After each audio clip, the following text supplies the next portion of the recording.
Sunrise. The Crown Tundra has nearly been out for a week now, and honestly it is great. It has a lot more to it than the Isle of Armor, and it excites me for the future of Pokemon, which is what we are here to talk about in this video. Do make sure to subscribe for plenty of more Pokemon content in the future, as well as other Nintendo videos.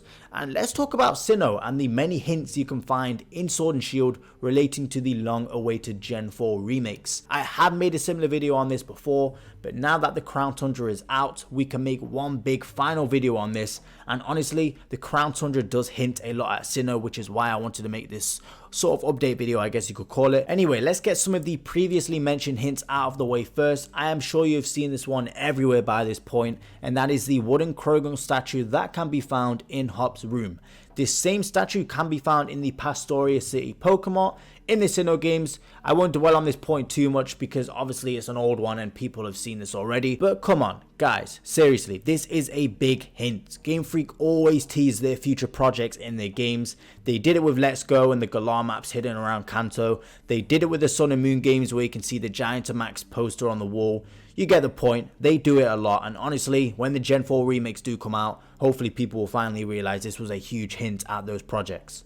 Up next is the lack of SINNOH Pokemon in Sword and Shield. Now at first you may be asking, why does this hint towards any SINNOH remakes? And honestly it is kind of simple. Game Freak purposely leave out the Gen 4 Pokemon, so when the remakes do release, it encourages you to trade between the two games. Of course they would have to update Sword and Shield to accept the Pokemon, but it is a smart marketing move nonetheless. If you just own Sword and Shield but you want to complete the Pokedex, in order to do so you would have to buy the Gen 4 remakes. And they have done this before as well with Ruby, Sapphire, Emerald and the SINNOH games. If you wanted to get Regigigas, you had to transfer over the free Regis from the Hoenn games in order to do so. And this next point is kind of related to this one, so I am just going to throw it in as well.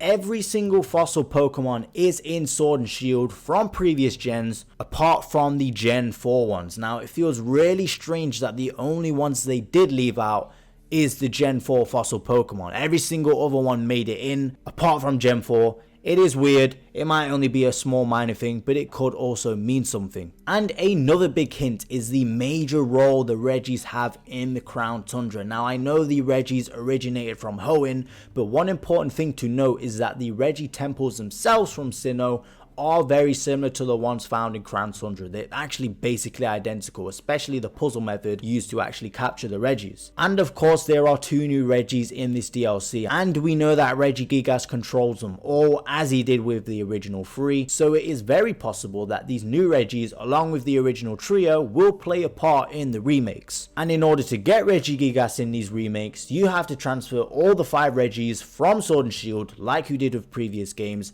I don't know, that just makes a lot of sense to me, and it seems like they are setting something up here for a future project. And lastly, another big hint has to be the Spiritomb quest in the Crown Tundra. The way you catch this Pokemon is the same as the original games. It is definitely an Easter egg and very likely a hint. Even if it isn't a hint, it's still a very cool Easter egg and a cool throwback to the original games. To catch the Spiritomb, you go over to the gravestone. Once the dialogue is finished, you have to connect to the internet and speak to 32 other trainers. Once that's done, you go back and at the gravestone, Spiritomb will be there waiting to be catched. And in the original games, you did the same thing, except it's the underground, not the wild area. That's pretty cool to me. It was such a cool throwback and I was so happy to see that there.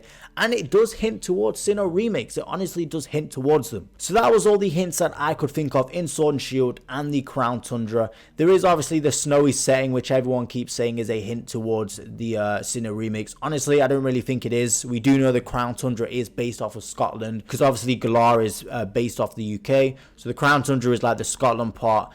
I don't really see that that's hinting towards SINNOH. I know SINNOH is a very snowy region, but I don't think it's really hinting towards that. But still, there are plenty of hints in these games, and hopefully I've got them all. If I have missed any, let me know in the comments down below. And I bet in a few years time, when Sword and Shield is years and years old and the SINNOH remakes have already come out, we'll probably find some clues in the Sword and Shield games that we never knew of that was hinting towards the SINNOH remakes, like we did with Sun and Moon with that whole poster thing. I can't remember if it was Ultra Sun and Moon or just Sun and Moon, but that was still really cool to see. Anyway guys, make sure to subscribe for plenty more Pokemon content. Leave a like if you enjoyed the video, and I will see you all next time.